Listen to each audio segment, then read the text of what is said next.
পানিতে হাত ডুবিয়ে রাখলে আঙ্গুলে এমন ভাঁজ দেখা যায় কেন? ভয় পেলে বা শিহরিত হলে আমাদের গায়ের লোম দাঁড়িয়ে যায় কেন? পুরুষরা কি আসলেই কম রং দেখতে পায়? মানুষ একে অপরকে চুমু দিলে কি ঘটে? চলুন এমন কিছু মজার প্রশ্নের উত্তর জেনে নেওয়া যাক। পুরুষের তুলনায় নারীরা বেশি রঙের ভিন্নতা বুঝতে পারে। আসলে তাদের চোখ একই রঙের বিভিন্ন সূক্ষ্ম পার্থক্যগুলো সহজেই ধরতে পারে, যেটা আবার পুরুষেরা পারে না। নারীরা পুরুষের তুলনায় বেশি চোখের পলক ফেলে। একজন নারী প্রতি মিনিটে গড়ে 18 থেকে 20 বার এবং একজন পুরুষ 11 থেকে 12 বার পলক ফেলেন। মস্তিষ্ক আমাদের শরীরের ওজনের মাত্র 2% হলেও এটি শরীরে অক্সিজেনের প্রায় 20% একাই ব্যবহার করে। আমাদের মস্তিষ্কে প্রায় 93% পানি দিয়ে তৈরি।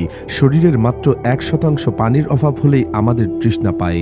আমরা যখন গভীর ঘুমে থাকি তখন আমাদের ঘ্রাণ শক্তি কাজ করে না, তাই কোনো গন্ধ দিয়ে ঘুমন্ত মানুষকে সেভাবে জাগানো যায় না। ভয়, উত্তেজনা বা ঠান্ডা লাগলে আমাদের গায়ের লোম খাড়া হয়ে যায়। এটা মূলত একটি হরমোনের কারণে হয়ে থাকে। বেশিক্ষণ পানিতে থাকলে আমাদের হাতের আঙুলের চামড়া কুঁচকে যায়। বিজ্ঞানীরা মনে করেন ভেজা অবস্থায় কোনো কিছু ভালোভাবে ধরার জন্য আমাদের শরীরে এই ব্যবস্থা তৈরি করে।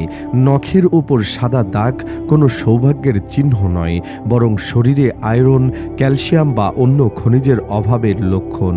আমাদের ফুসফুসকে যদি পানির উপরে রাখা হয় তবে সেটি ভেসে থাকবে, কারণ শ্বাস ছাড়ার পরও এর ভেতরে সবসময় কিছুটা বাতাস থেকে যায়। একজন সুস্থ মানুষ তার জীবনে গড়ে প্রায় 1,60,000 কিলোমিটার হাঁটে, যার মাধ্যমে পুরো পৃথিবী 400 বার ঘুরে আসা সম্ভব। আমাদের চোয়ালের পেশি এতটাই শক্তিশালী যে এটি দিয়ে প্রায় 90 কেজি পর্যন্ত ওজন তোলা যেতে পারে। একজন মানুষ তার 70 বছরের জীবনে প্রায় 30,000 কেজি খাবার খায়। হাতের আঙুলের ছাপের মতো আমাদের জিহ্বার ছাপও একদম আলাদা ও ভিন্ন। বামহাতি মানুষকে ডানহাতিদের জন্য তৈরি। পৃথিবীতে কাজ করতে গিয়ে প্রায় বাড়তি সমস্যার মুখে পড়তে হয়। এক সমীক্ষায় দেখা গেছে এর ফলে তাদের কাজের গতি কিছুটা কমে যেতে পারে।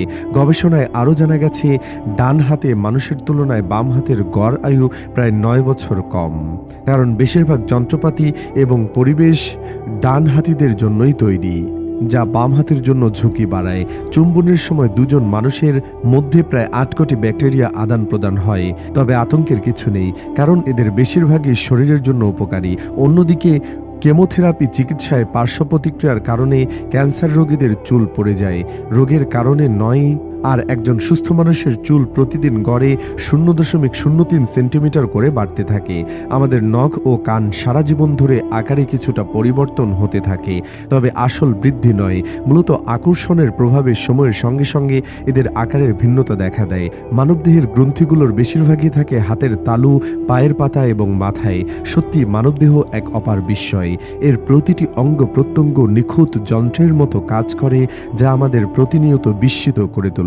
তো দর্শক, আজ এ পর্যন্তই। আবার ফিরবো নতুন কোনো তথ্য নিয়ে। তো সবাই ভালো থাকুন, সুস্থ থাকুন। আল্লাহ হাফেজ।